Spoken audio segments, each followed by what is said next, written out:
what's up, witches? I'm Allie the Bronx Witch, and welcome back to my channel where you are the magic, and where I talk about Wicca, the religion, witchcraft, the practice, and tarot. And this is another Magic Mondays video, and I am going to be showing you guys how I make my fire cider.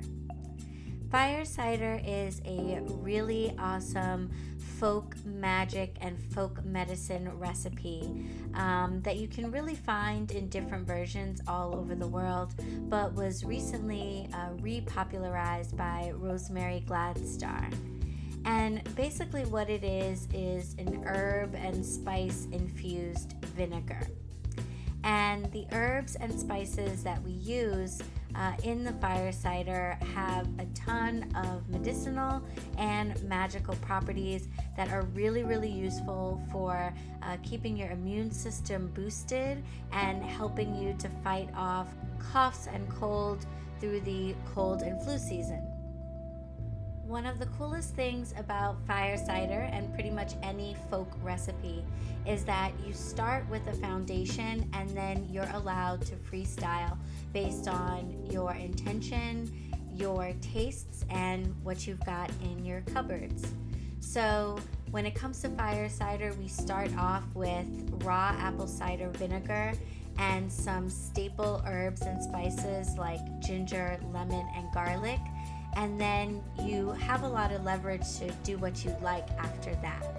Some of the other staple ingredients that are used most often include turmeric, onion, black pepper, hot peppers like jalapenos, horseradish, rosemary, and thyme. But of course, I like to put my own little spin on it, and every time I make a batch of fire cider, it's a little bit different.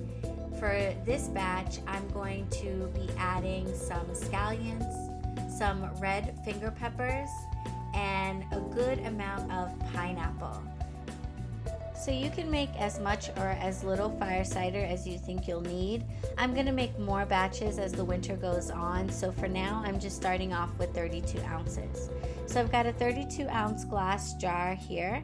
And if you are interested in any of the things you see me using in this video, you can just click on the description box for my Amazon affiliate link and you'll be able to find all of these things. So I'm starting off with the ginger. And as I said in the beginning, fire cider is both magic and medicine. So as I'm adding each ingredient to the jar, I'm stating my intentions and giving thanks and honor to the ingredient for lending both its magical and medicinal properties to this blend. I'll seal that with a short prayer, and then I'll move on to the next ingredient.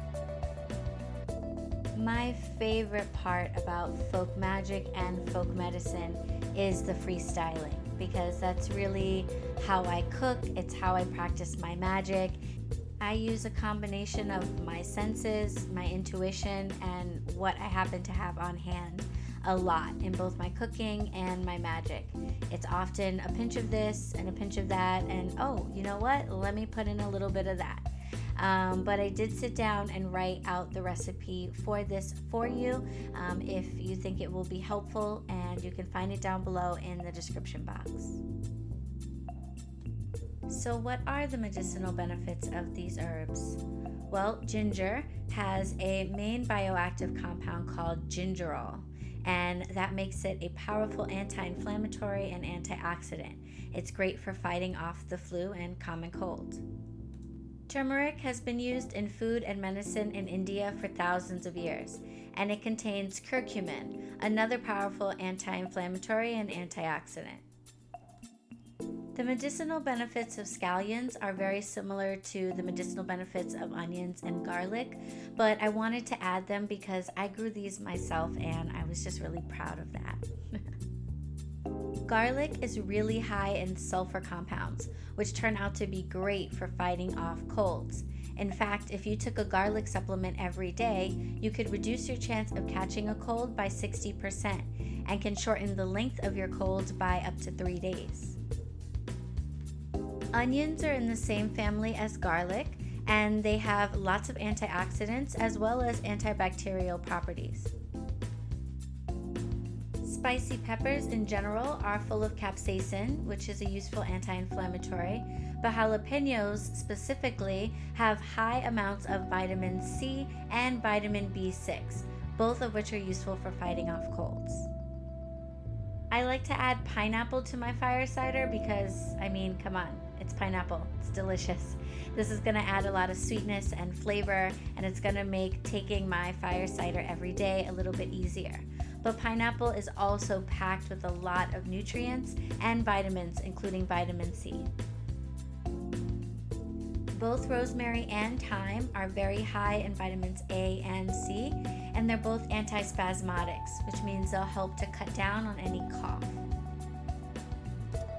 And horseradish is really useful in boosting your immune system and helping to reduce pain.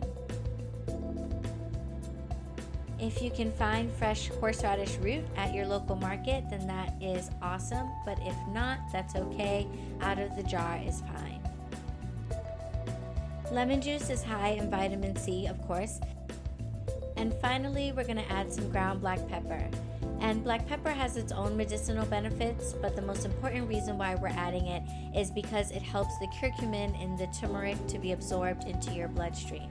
So if you're adding turmeric to your fire cider, make sure to also include a little black pepper.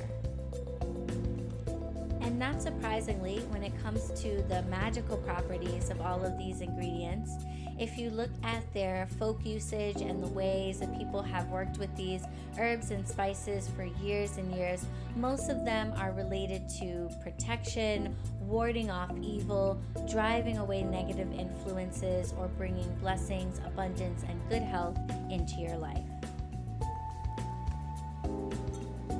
Once everything's been added to the jar, it's time for me to add the raw unfiltered apple cider vinegar.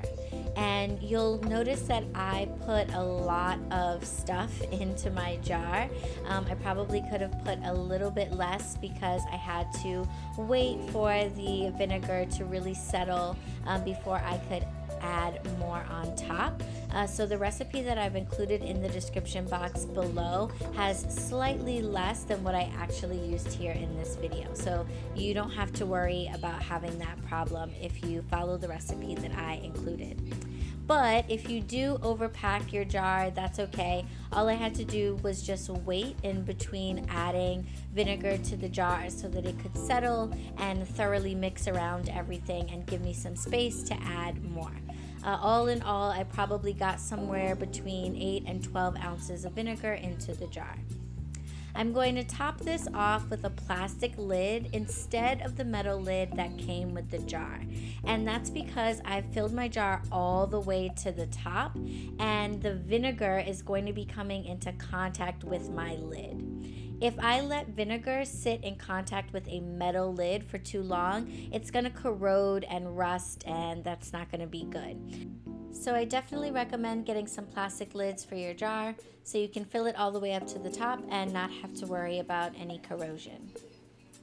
Once I'm done, I'll label my jar, I'll write down my recipe so I sort of remember what I did, and I'm going to store this in a cool, dark place for about a month. Once it's done, I'll strain it and then sweeten it with about 1/2 cup of raw honey. I'll keep it in the fridge and I'll have about an ounce or so of it every day. And I'll just keep making batches of this throughout the winter time in order to keep me healthy and fight off any colds. And you might be asking yourself, why didn't we just put the honey in now? You can do that. If you do, then it's not a infused vinegar. Technically, it's called an oxymel. And there are some considerations and things to keep in mind when making an oxymel that we will talk about in a later Magic Mondays video. So definitely stay tuned. And if you like this video or found it helpful, make sure to click on the thumbs up. If you have any comments or questions, just leave them for me down below. And of course, subscribe. Click on the bell button so you're notified every time a new video comes out. You can follow me on Instagram @BronxWitch, and I will see you in the next video. Blessed be.